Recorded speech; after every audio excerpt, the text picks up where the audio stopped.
전영필이 오세창을 만났을 때 그의 나이는 20살. 오세창과는 40년의 나이 차이가 났지만 둘은 세월을 뛰어넘은 우정을 나누었다. 두 사람의 만남을 지켜보며 자란 오세창의 아들 오일영 씨. 그는 당시 둘의 모습을 생생하게 기억하고 있었다. 하루는 밤중에 아마 12시 전후 됐을 거예요. 자다가 눈을 떠보니까 웬 하얀 두루매기를 입은 청년하고 집의 아버님이 무슨 얘기를 하시는데 무슨 얘기인가 듣기 위해서 다시 눈을 감고 자는 척하고 들어보니까 우리나라 고서화에 대한 무슨 얘기를 하시는 것 같더라고. 이후 전영필은 오세창의 집을 드나들며 많은 작품들을 감상하고 공부하며 우리 문화유산에 대한 안목을 키워나갔다. 오세창은 전영필이 작품을 가져올 때마다 가치를 직접 평가하고 정리한 글을 남겼다. 뭘 이런 게 쓰시는 게 있으면 이건 그 요전에 너 얼마 전에 했던 그 전영필 씨가 이걸 샀다 그러는데 세상에 이건 아주 기가 막힌 보물이다. 그러니까 내가 이게 기가 막힌 보물이라는 게 칭찬하는 뜻을 지금 쓰는 거야. 그게 이제 내가 기억나는 게 겸재 그림, 현재 심사장 현재 그림 소상 8경도라고 그래가지고 가장 길다는 게 있어요. 두 마리로 그냥 이만해. 응?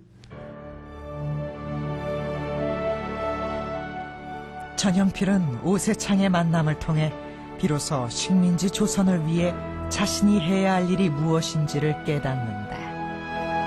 훗날 사람들은 두 사람의 만남을 암울했던 시기 하늘이 우리 민족에게 내린 복이라고 했다. 전영필이 우리 문화유산의 소중함을 자각하던 그 시기, 식민지 조선의 현실은 더없이 절망적이었습니다.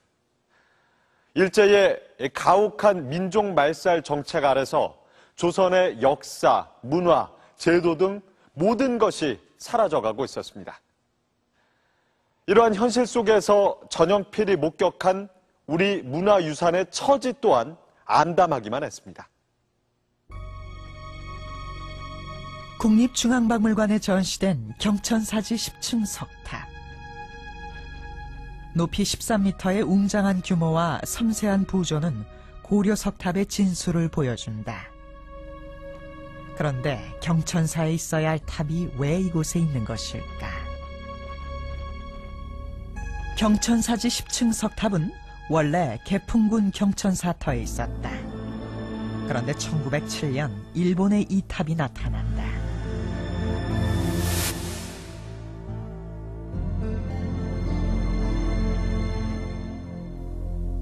석탑을 일본으로 가져간 사람은 다나카 미쓰아키.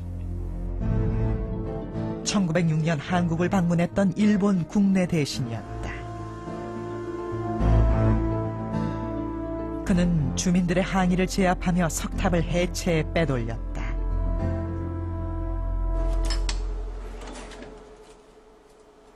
좀 더 자세한 상황을 알기 위해 당시의 기록을 찾아봤다.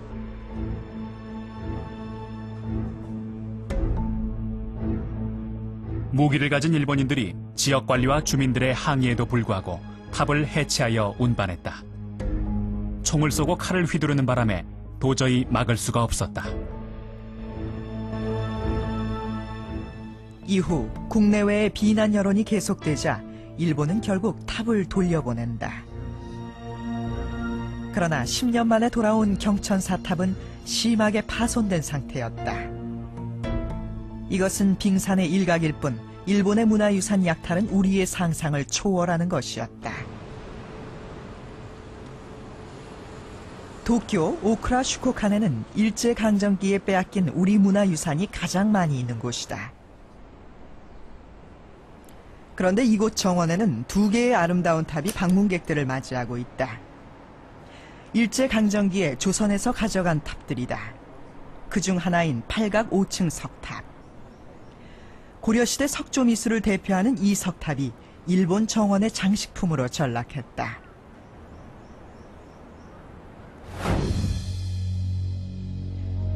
출처조차 파악 안 된 우리의 유물 수천 점들이 아직도 지금 일본 거리 곳곳을 장식하고 있다.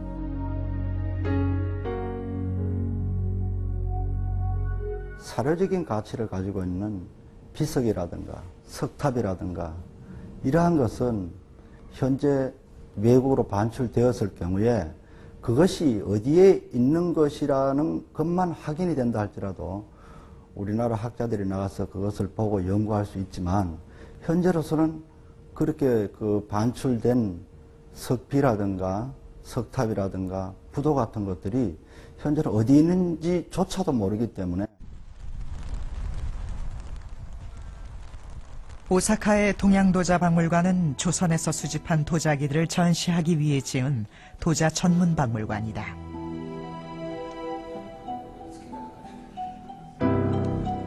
이곳에 전시된 고려 청자들은 걸작 중의 걸작들만을 모아놓았다고 할 만큼 하나같이 진귀한 작품들이다.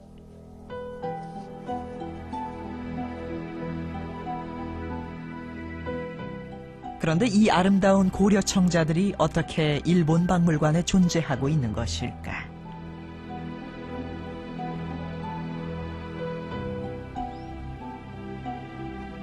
그 이유를 알 수 있는 한 기록을 찾을 수 있었다.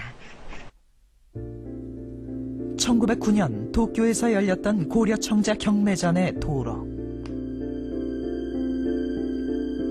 당시 이미 대규모의 경매가 열릴 정도로 엄청난 양의 자기들이 일본으로 빠져나가고 있었다. 그런데 더욱 충격적인 것은 이 자기들이 모두 조선의 무덤에서 나왔다는 사실이다.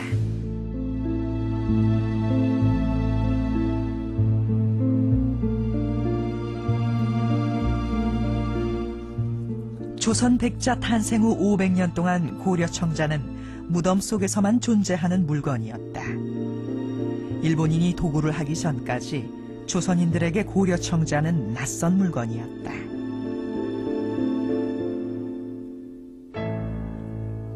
일제강점기 조선의 박물관장으로 일했던 한 일본인의 증언이 이를 뒷받침해주고 있다. 이완가 박물관에서 고려 청자를 보게 된 고종은 이것이 어디서 난 것이냐며 이토 히로부미에게 묻는다. 이토가 고려시대의 것이라고 답하자 이런 물건은 우리나라에는 없어. 그도 차마 도구를 했다고 밝힐 수는 없었다. 이토 히로부미. 그는 초대 조선 통감이자 우리 문화유산 약탈의 선봉장이었다. 고려 청자에 매료됐던 이토 히로부미는 대량으로 도굴품을 사들여 일본 왕족과 정치인들에게 수십 점씩 선물했다.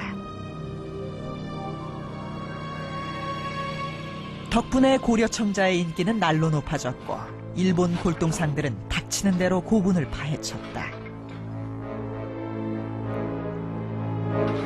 개성과 강화의 고려 고분이 파헤쳐졌고 평양, 부여, 경주 등 각지의 고분들이 광풍을 만난 듯 휩쓸려 나갔다.